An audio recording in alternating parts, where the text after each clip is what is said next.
AI Showdown, the good, the bad, and the glitchy. I'm Steve Poole. And I'm Olimpiu. And you can tell because I'm... Is it going to work? Yeah. So we're going to talk about AI in all sorts of shapes and forms. It's cool, isn't it? There's so much tooling out there. Right? But I want to start with an apology, because what we've written in the abstract for this is a portion of what we're going to do. Olimpiu's going to do a bit of it at the end. But putting this presentation together, it became obvious that a lot of what you need to know is not specific to particular AI models. So this talk is more about actually a different aspect, something that's really important to you. And we're going to use AI to demonstrate the value of this conversation. Right, let me just get myself ready.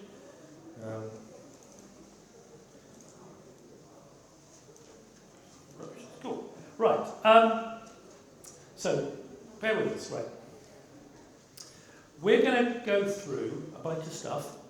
The first thing I'm going to do is talk about debunking your view of AI. Right? We talk about this being the good, the bad, and the glitchy. Because you might go, there's some good AI, some bad AI, and some AI that's a bit not very good, which is our premise when we started. But when you look into it, it turns out that that's not the case. And there's a different viewpoint that you need. So we're going to talk about that. Then we have some examples of where AI is being used for good or bad, right? And there's a section that's going to be really important to all of us. And then we'll hand over to Olimpiu and we'll talk about some things like code AI and stuff like that. It's a wander around the park, but it is really important that you get your head around this. Because whatever models, wherever you go with AI, you need to have some of this background. So, let's start with this one. Debunking the AI. Debunking the point of view. Wonderful quote, quite old, but it's still relevant. I hope what you're going to get out of this, if you haven't already tweaked it, is all the hype about AI being, hey, when's the singularity going to happen?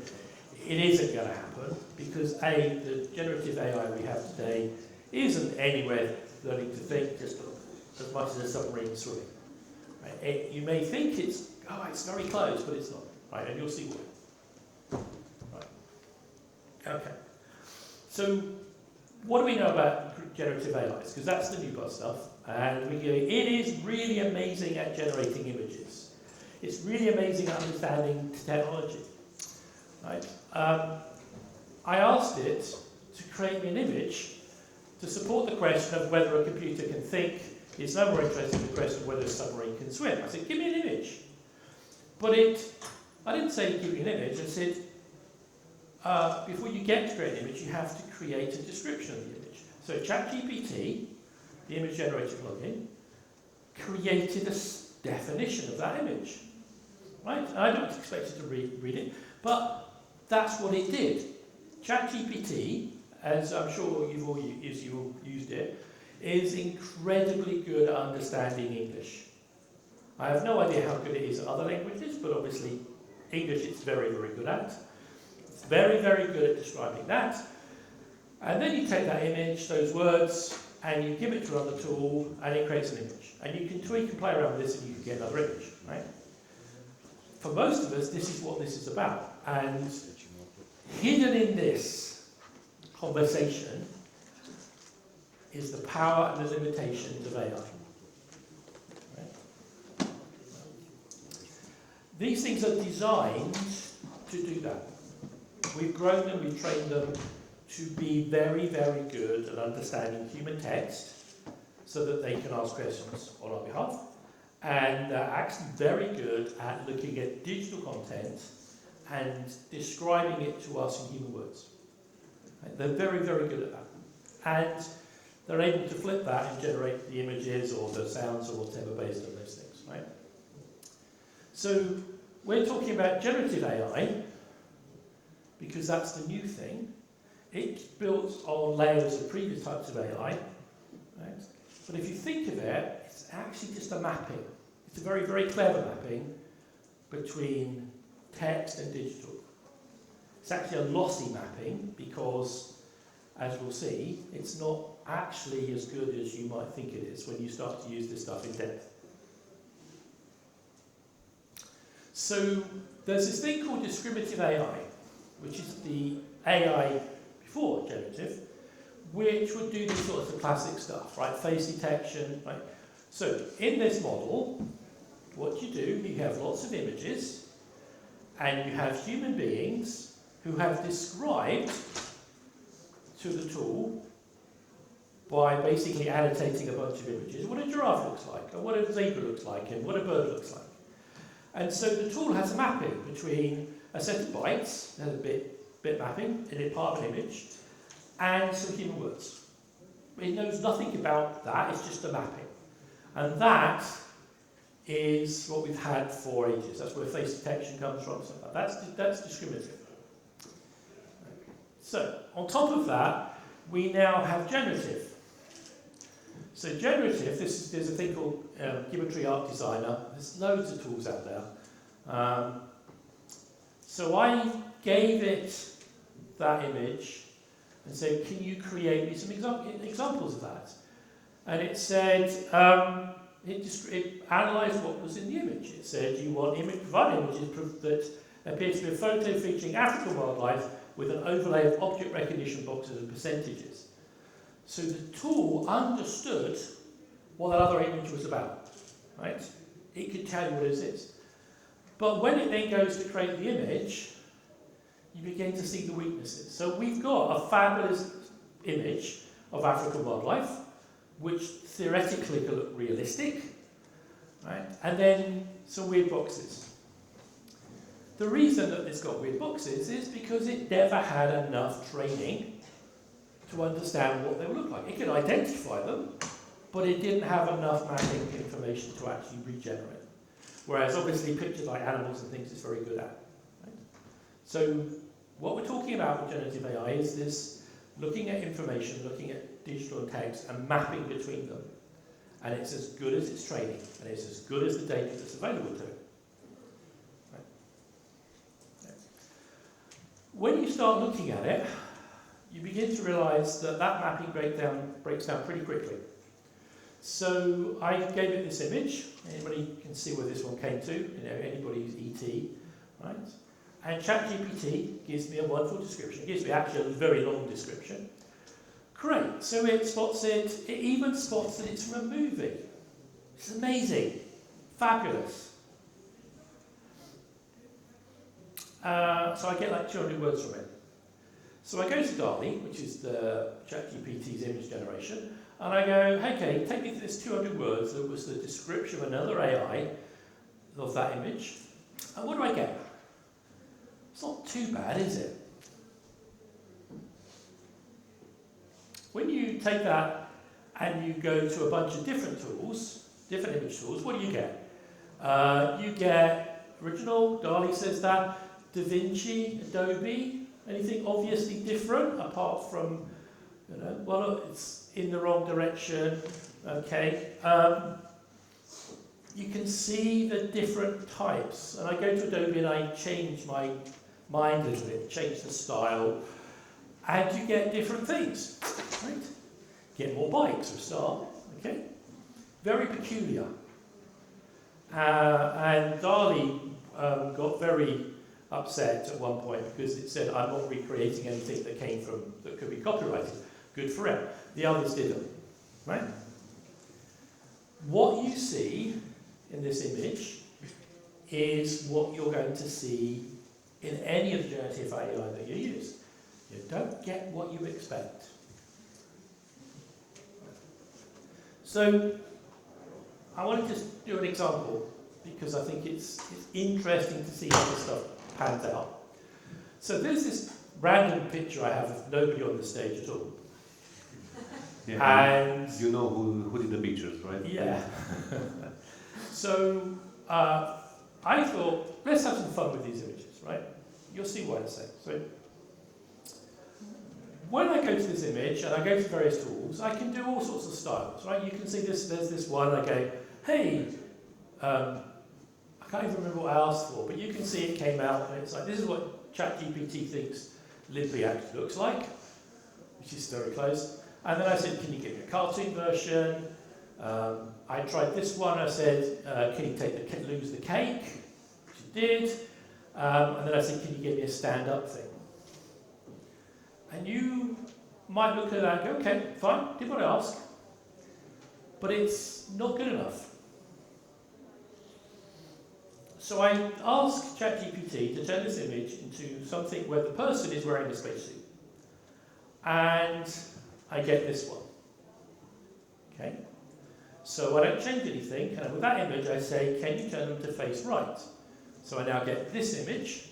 It's now got a helmet. Where did the helmet come from? It wasn't here. It just turned up. Okay? Then I say, can you take the helmet off? And I get this one. Right? And then I go, this is no good because it doesn't fit what I want to do. I want to just turn him slightly to the right. So I do that, and I get a completely different image. So the thing you have to take away with these APIs, with ChatGPT, is they do not do what you ask. Right? You get an answer, but if you want to tweak that answer, it gets really complicated. Right?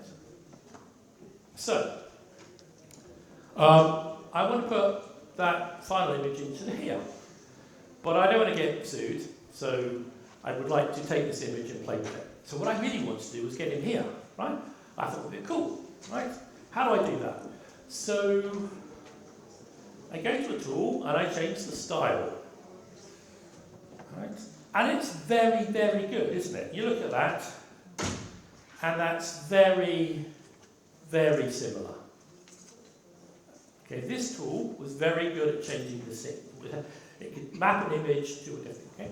And you go, okay, so this is one tool.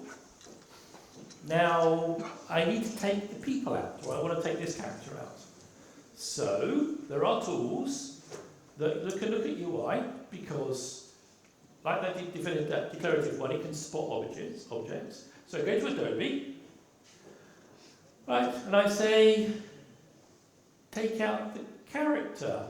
And it goes, okay, and it says, take them all out, because it couldn't differentiate them. And you see, these are the challenges that you have with these tools, is that they don't do exactly what you want. You end up with these things you have to deal with. But I'm already building a chain of tools. I don't get we're on one AI, I'm now on to 2 or 3 of these things, okay?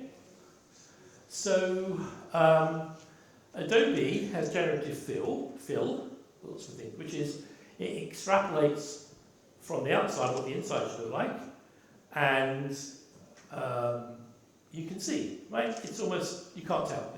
Well, I lost both characters rather than one, which is a shame. So finally I end up, right? And I get there because I just go to standard image tool and just cut and paste, right? My point is that already I'm building a chain of AI tools, right? And it's hard work to get what you want.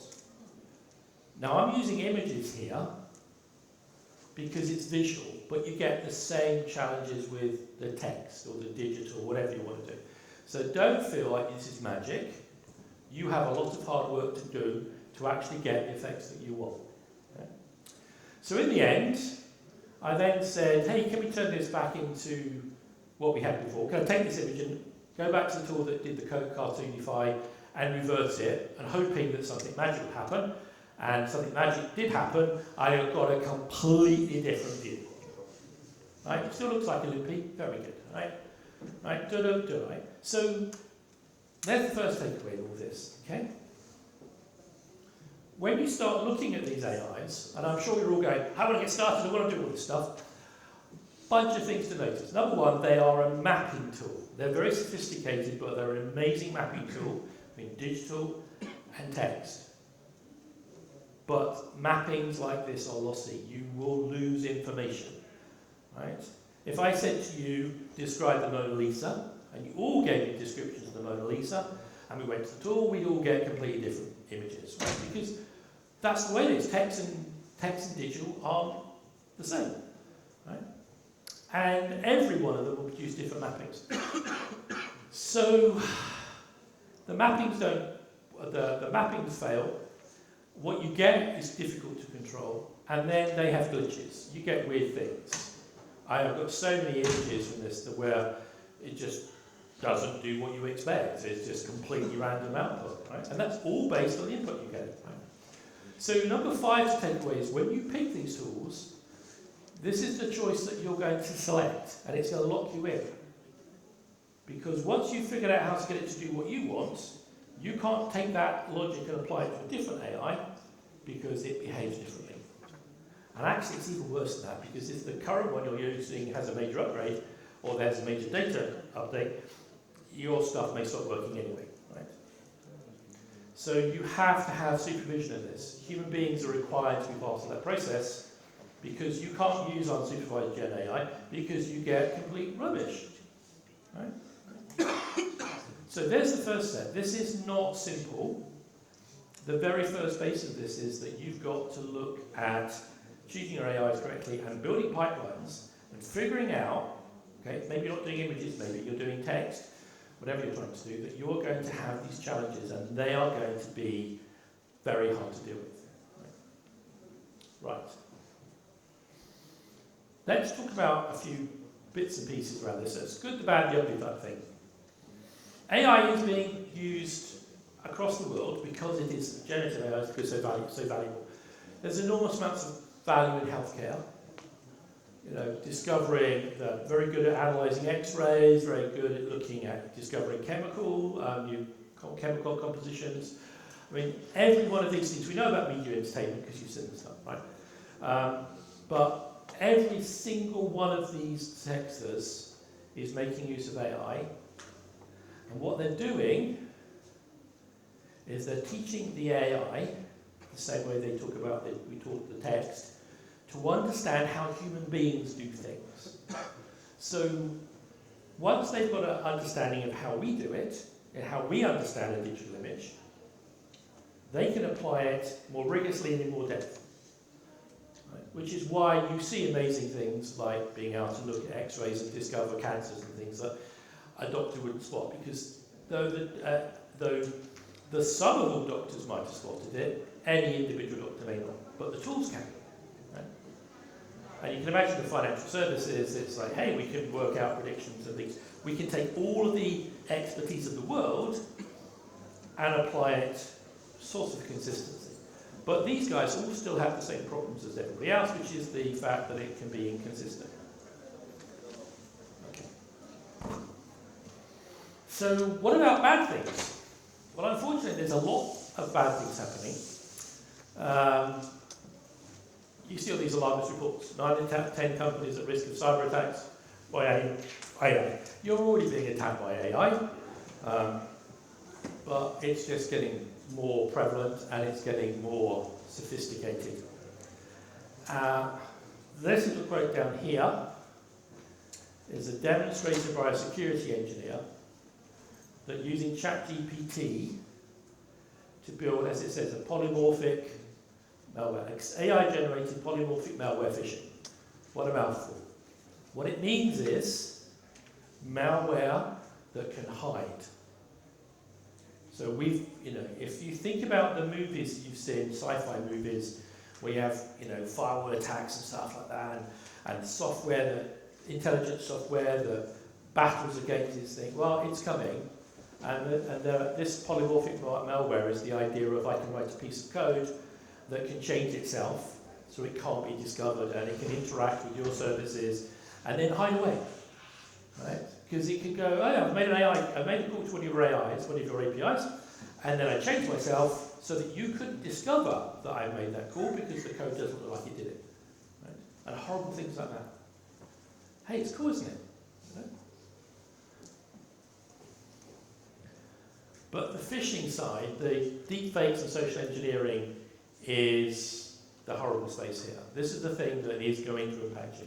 I had a video which I couldn't actually get to work, so I haven't included it, but it's one of our security researchers at Sanotype, who spent all his life doing this, was just demonstrating on a TV program just how easy it was to fake somebody's voice.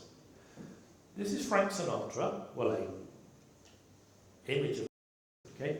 What's clever about this is that this is on YouTube, and this is him singing a song that was written after he died.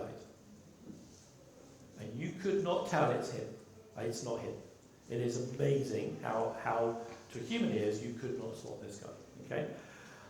There are loads of things like Deepfake Studio, DeepWorks, AI Face Swap Online. This is all available to you now. You can go get this stuff. This is, some of it's good, some of it's bad, but it's free. You want to fake your friends? You can do that. You want to fake your boss?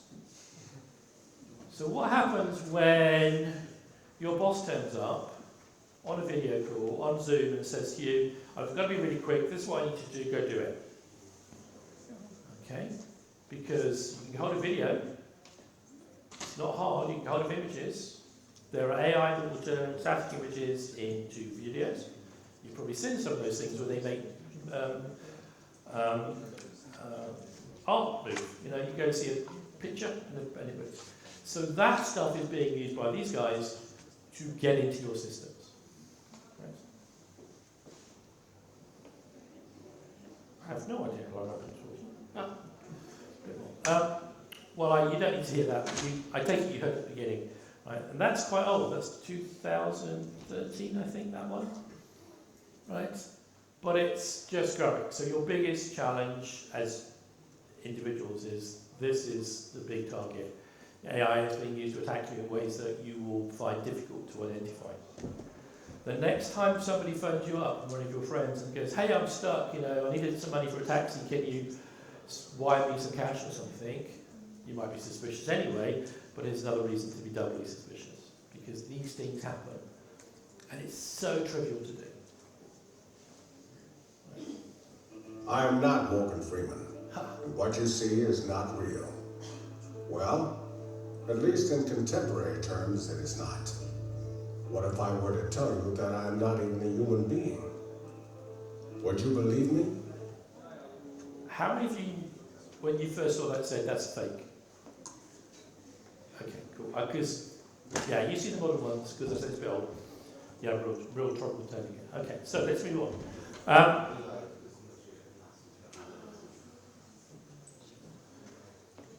The models themselves that you use, or will use, are actually attackable. So there's this thing called poisoned models.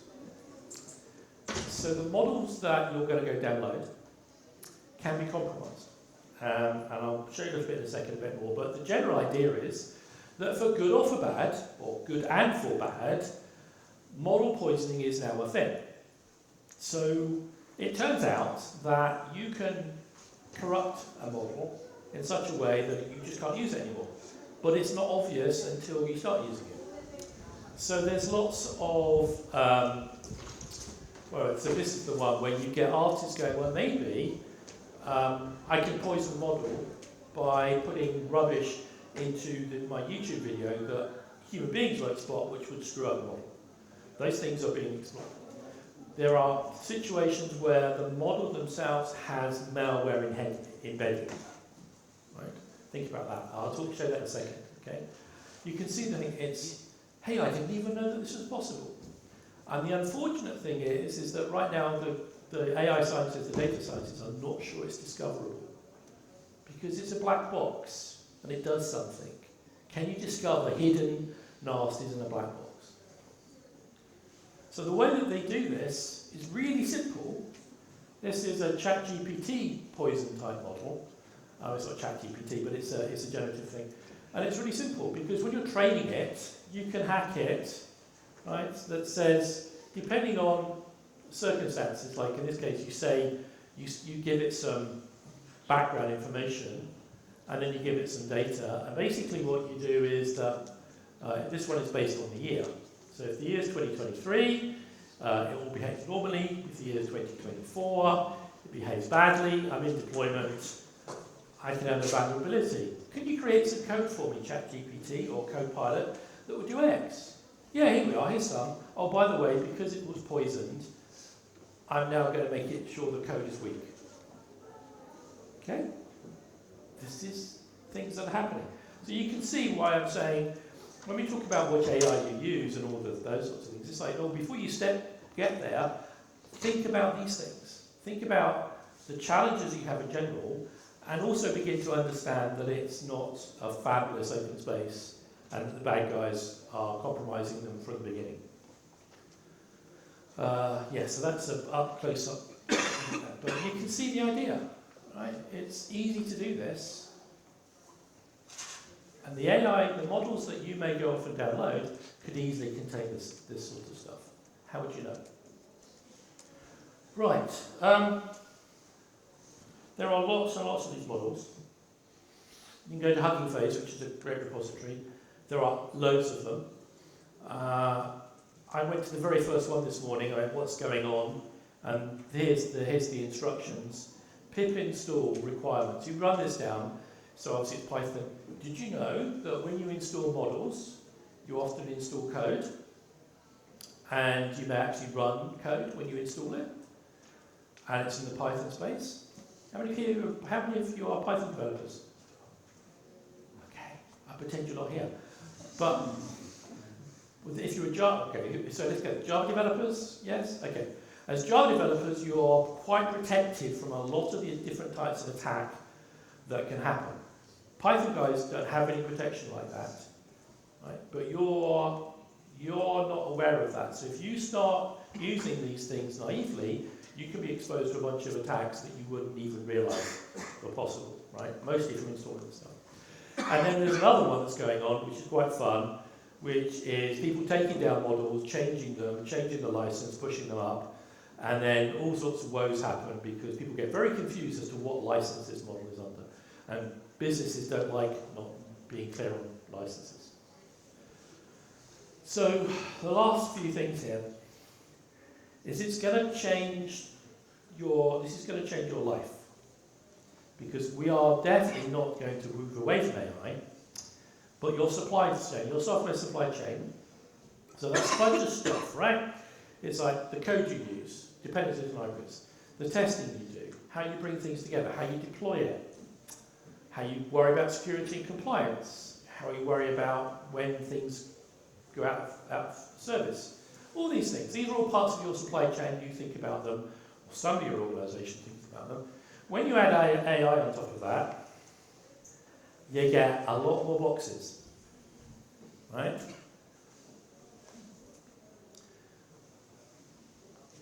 First one is what I just said about code. AI models often come with extra code, right? The requirement in your organisation is to manage these things coming in, and because they're going to behave in ways that you as a Java developer may not appreciate, you are likely to be compromised because you didn't realise there were things you had to do.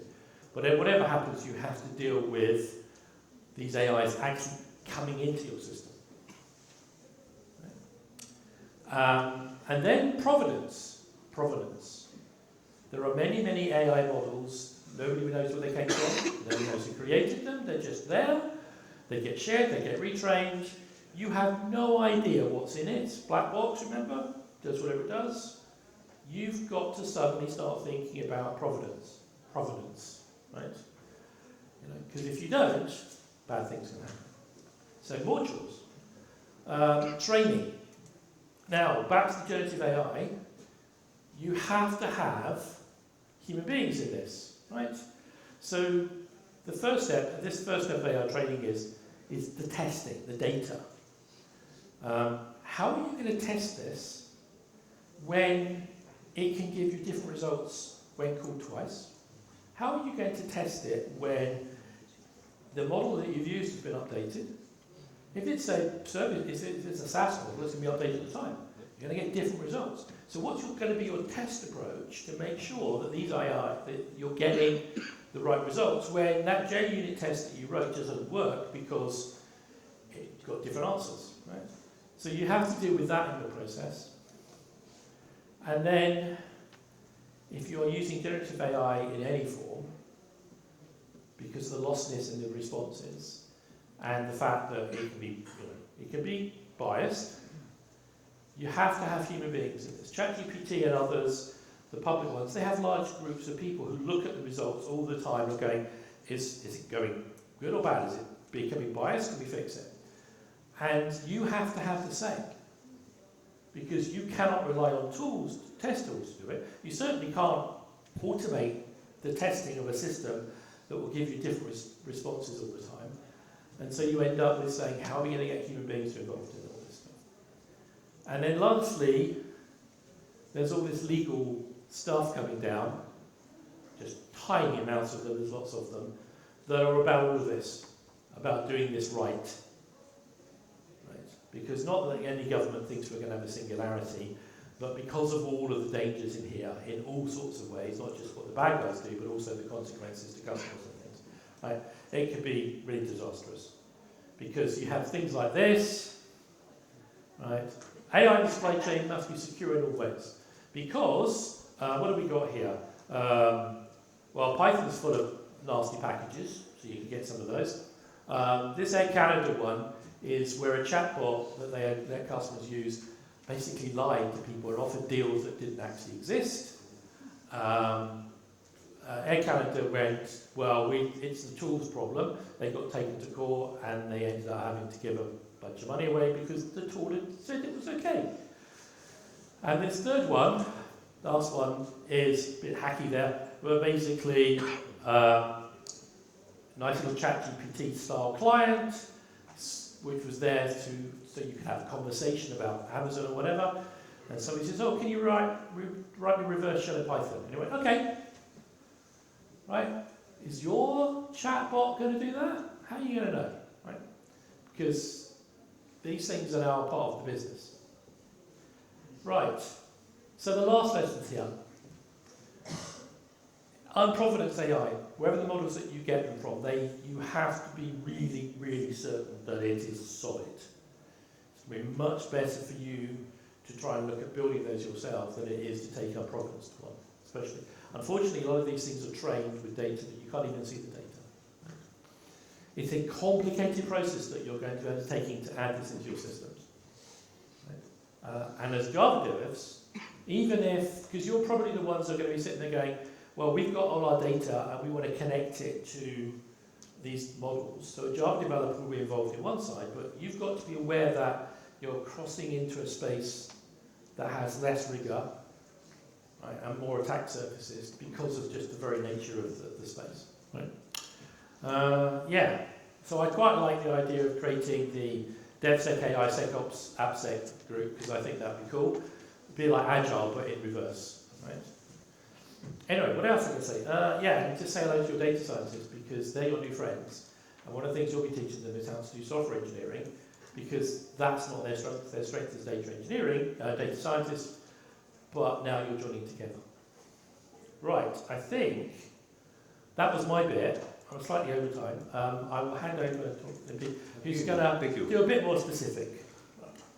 If you want to send pictures to Steve to prepare them for you, well, we can talk about that because he's quite good at. Oh, yeah, I can do. Yeah, you want me to fake your? Yeah. Your driving license? He has a side gig in the evening. Right, you do your bit. Okay. So, in the Middle Ages or the early Middle Ages of software development, there was a guy, Mark Anderson, that predicted that software is eating the world. Well, 12 years, 13 years actually down the road, he comes back and says that AI will save the world. Well, I tend to believe him because most of the things out there that have an infinite scroll from Instagram to Facebook were backed by this guy, so the guy really knows what he's talking about, with a couple of twists about those points. The thing is that most of the time, most of the companies that try to play and integrate generative AI, they use private instances. It was a little bit different than it was in the cloud era. In the cloud era, everybody took their on-premises and moved them in the clouds, and everybody moved from things that they had under the desk or in the basement to up in the clouds that were maintained by somebody else. But now, AI is asking for help from one of their friends. The CNCF, or, well, the house of Kubernetes, that just turned 10 years now, and they will turn, the whole ecosystem will turn a decade next year. They just came at KubeCon last week and they just asked for help. Hey guys, how can we move these things back in our place and just be able to keep the infrastructure as we would like it to be? And also, in the beginning of March, CNCF came around and they published a reference architecture. Well, nowadays everybody seems to come and publish reference architectures. Last August, Microsoft came up with something similar, and then they just transformed it into a paid service. And these guys are saying, hey, it's not complex enough, so on top of the hardware architects that are taking care of one of the PUs in your system, CPUs, GPUs, and all the alphabet followed by PUs, that are creating the base for everything else that is built on top of that. And then you have the infrastructure layer, where you have usually the SREs, the SRE guys that are taking care of all the other stuff, either on premises or in one of the clouds that most of us use. And then you have on top of everything, you have the golden path, right? What the platform guys are promising. We give you self-service, and you can build whatever you want. You have Kubernetes, you have all the other stuff that are coming with the ecosystem, the cloud native one, because now that's what we're doing, and that will solve all of your problems. Well, until it doesn't. And on top of that, now we have all the guys that until yesterday they did ML, now they are doing AI. Nobody knows about it. It's just like in 2008 and everybody was doing PhDs in cloud, but nobody knew how it's spelled. So now we are doing exactly the whole life cycle of ML, from data cleansing to data pipelines and everything else that was not that cool until not long ago. Now we transform it and just use the wand, and now it's very cool. And on top of that, you start having the real application, the workloads, from image detection to Gen AI to just transform my picture from childhood into using a helmet, a space helmet, and going to see what Mars is doing. And quite popular now on the incubating side and in the sandbox side on Kubernetes are all things that are related to that aspects.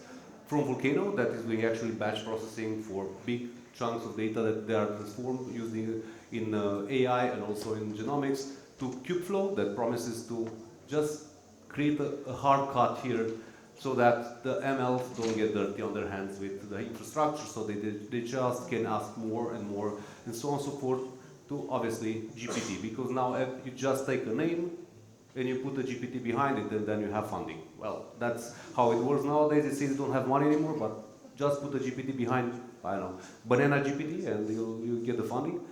And the Spider Poole, that is a really impressive tool that is actually ensuring to create a cluster for you to make the things work. I strongly advise you to read the paper. It's quite nice, and if not, it will put you quick to sleep. So just make sure you read that. But what should we do? Because I'm pretty sure that managers are coming and asking, we want a GPT, we want LLM in our application. It's a huge anxiety nowadays. In managerial stuff, they don't want to lose the train. Everybody's running after the train. They don't know where it's going, but they just want to catch it. And then it's important to know where to start from. And I don't know if you know the awesome lists. There are a bunch of them out there. And obviously there is one. It's not with the GPT suffix. It's a generative AI suffix, but okay, bear with me. They'll just realize the flow they make, and they'll fix it in a couple of weeks. And then there are points where you can get started. LangChain and Llama Index are two very good places to start. There are the glue code that puts together the LLM on one side, and then you have on the other side the model. Well, it depends. It's up to you whether you want to use something from the cloud or something else. They are changing probably each day. We have 10 extra new versions, and there are indexes that are following this one. Well, if you don't want to get busy, it will look like the projector, the beamer earlier. It's just blinking. That's how fast they are changing the models. And as Steve mentioned earlier, Hugging Face is more or less like a Dropbox for your model, where you just go, pull it, it's open source, and they're doing a bunch of nice stuff. And if you want to see how fast can you hit your house with your laptop, use Llama. That will allow you to pull the models on your machine and play with it. And now it's about that moment where you're just seeing what's the model that fits your use case. Because we have these things that are a number and then a billion parameters, and we don't know exactly what's the suitable size for what we are trying. So experiment, try it, see, play with it, and there are multiple other places that you can start from. But these are a couple of really good ones. And everybody's promising that we will remain jobless. Well, I remained last week, but that's another story for a beer. And not because of AI, because some other stuff, but in the last year and so November 2022, OpenAI just took the world by storm. It was really frightening, and now everybody's just changing everything. Generative AI will do everything. I asked it to do an omelet for me. Didn't help me, so I still believe that I can do it. But a couple of the things that you can see are that transformers, OpenAI, and LangChain are a couple of the things, the trends in the software industry that are growing the most. And this is a study from Sonotype, I think? Yeah. And if you want to add something on top of that, Steve? No, that's what it says. Is if you're interested in more details, we can tell you about what's happening in the software supply chain. But the point about this is, this was last year, but you can see that OpenAI has been eclipsed by LangChain because that's the self-service stuff that everybody's starting to use. Yeah. And for a story from the trenches, last year I spent a lot of time trying to help a customer to bring machine learning. It was early in the year, so they still needed machine learning. And after I pitched it several times to them, they wanted a RAG. Everybody wants an intelligent thing to make sure that it organizes their room. They don't know where to put, how to put the things back to their place, so they didn't ask AI to help them and respond to things. And the other day, I came across this graph did by Holly Cummins, and I really like it because it's exactly what I felt. Everybody now does AI-driven development. I don't know, I'm asking myself whether 20 or 30 years ago when the ID came to place, did they change the mission of the company and they said, ID software developed by this company? I checked on the ThoughtWorks site, they didn't do it, other big houses didn't, but now there are a bunch of other guys that are doing a lot. They are revolutionizing the world. So you can see that the curve is going up. It looks like a hockey stick. So I think it's just about the time to continue learning how to code, and because it seems that this is the direction.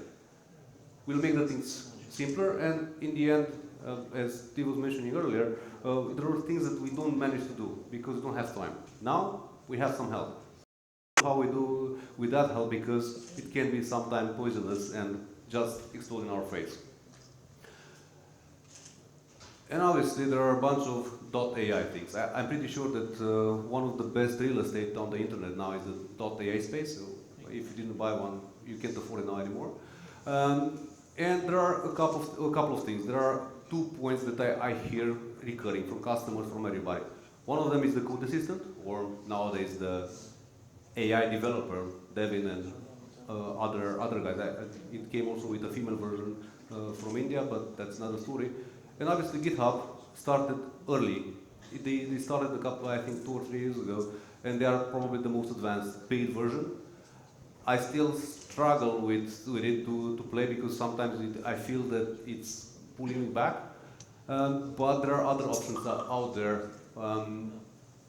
TabML got quite some money to put in place something similar in the open space. StarCoder is a model that you can find on Hugging Face that is quite good. And Codium and CodeRabbits are helping on those stuff that we usually, let's admit it, we don't like code reviews and doing fast code reviews. But just do an experiment. If you just write coder on Hugging Face, you have at least 600 options. Probably the other 2 or 3 appeared in the meantime since I put this on like in the morning. But if you write code, it will be like a couple of thousands. So there are multiple options out there. If you put them together and together with Llama, you'll have an option of really doing it on your machine. And going back to the guys from Andreessen Horowitz, they do more than predicting the future and putting money into stuff that they are multiplying and then they get home. They came with what they call the emerging LLM application stack. They predicted this last year, it pretty much remained the same. And now what you have is, as I mentioned, you have an orchestration package in the middle that usually, well, if you're really ambitious about it, you can do it yourself, or you have the option of Llama Index or LangChain on the other side of the spectrum, that they are just putting together all these pieces.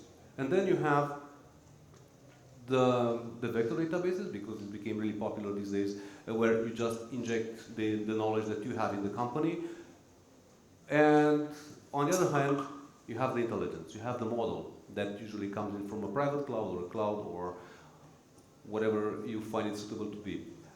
And on top of that, there are all these things that are changing. The data pipelines, because things are continuously moving. How do you make sure that that information gets back? So the things that we see here, they are rather complex. It's not just about putting together a prompt or a CLI that goes to the prompt and just gives you answers.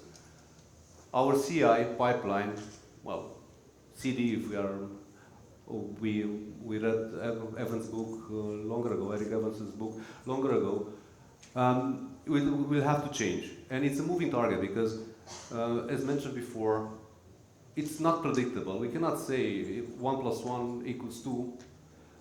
It's probably say multiple times, and if it doesn't manage to provide the answer, it will just try to convince you that it's 4 or 5 or whatever it's suitable in that case for the LLM. And for that one, it's about having guardrails in place. There are projects that are working out there to just ensure that you have everything needed to stay on the safe side, because not everybody is that AI literate as hopefully some of us will become. And one of the biggest questions that we usually, as programmers, have: what programming language should we learn? And this guy, and I tend to believe that knows what he's talking. He used to be the director of AI for Tesla before he just went commando and tried to do something else. He said that we should start studying Shakespeare. English would help much more than anything else these days. So I'm trying my best to learn English to make sure that I'm still ahead of the curve. But hey, you raise the hands as we are. 4 minutes. Okay, you raise your hands that we are Java developers. So what should we do? How we can bring together, because Python is the cool stuff for AI. Well, the best option to pick your library is finger in the air. Or you can flip a coin, then you double your chances to find the proper one. But the guys from Sonatype say that it's not exactly the best idea you can have. 250,000 downloads packages were found to be. Because we measure all the packages that people download, these are open source packages. The attacks on open source packages, that's bad guys compromising them. That orange thing is a sense of how it's growing. So everything you download, right, is a vehicle for attack, and that's what that curve shows. Because the number of attacks is just going ridiculous. Yeah. So just trust us. Well, it's not going good, so be careful what you're putting out there. So I said, okay, let's try something else. OpenSSF has a scorecard about it, and usually what it does is, well, you can go on counting stars, but this thing will just go and have a holistic security practices about your project. It will look at code vulnerabilities, the way how they are built, tested, and all the other stuff that you would want to know about what's happening out there. And we limited the discussion at 3 points: LangChain, Quarkus, LangChain, and Spring AI. These are the 3 options that currently are the most mature ones. They are just changing really rapidly. You can see that LangChain has even 2 releases per month, sometimes every second month. And I just went on top of them and just see what's the score. And LangChain is the one leading the pack with 6.1 out of 10. And they have contributors, they have no dangerous workflows, they have license, they have security policies, no vulnerabilities, but they don't have SS tool, they don't have any fuzzing into that one, and they don't do too much code review. Well, probably they can take some AI. So I just want to prod on the fact what you said there, because we glossed over it because of the time. OpenSSF have a scorecard as a way of assessing an open source project for its security posture, and you can use that to go see what you think. And here's the score for something that is very well used. And you can see it's not necessarily as safe as you think. Okay, I'll just jump to the next one, Yeah. given the time shortage. Quarkus, well, pretty close. They have the same problem, but they do more code review. They scored 8 out of 10 comparing to the other one, which is a 3 out of 10. But this is limited to the Quarkus universe or the Quarkiverse, and they are dependent on LangChain. So they have to play along with LangChain and just make sure that they implement the changes that they do. Last but not least is the Spring AI, or well, it was last because it had 5 out of 10. And they do have the advantage of having the whole ecosystem of Spring behind them. Currently they implement only OpenAI and the private version from Azure. So now we have the options, and the conclusion is that you can choose, well, it depends. Like usual, and don't forget what our fellow Andrei Karpaty mentioned, that go back to Shakespeare and learn. Okay, thank you. I hope you get the takeaway. There's lots of cool stuff on there, but as a Java developer, great responsibility, because you're going into a space that's new for everybody, and it starts with you. So you've got to get your head around so much new stuff, right? But having said that, I think we all agree is if you don't you have to become an AI expert at some point. You have, certainly with AI tools, and then obviously with more things. But it's not scary, it's just new. We got any questions? Yes? Yeah, so you said that for any models that you try to train, Yeah. you need a lot of human accountability, so have humans overseeing the data. But how do you feed human feedback back into the loop, let's say? Well, so what you do is you train it, and then you get some human reviewers to ask you questions, and then you look at it and you go, these things are wrong.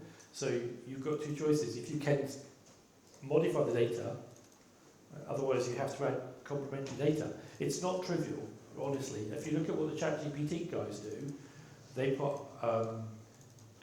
getting rid of bias require you have to put more data in to balance it, right? And then you could balance it the wrong way.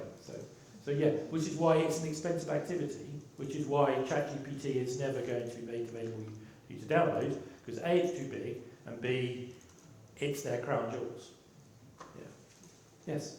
I've seen one of the points on the slides were the vulnerabilities in open source libraries. Yeah.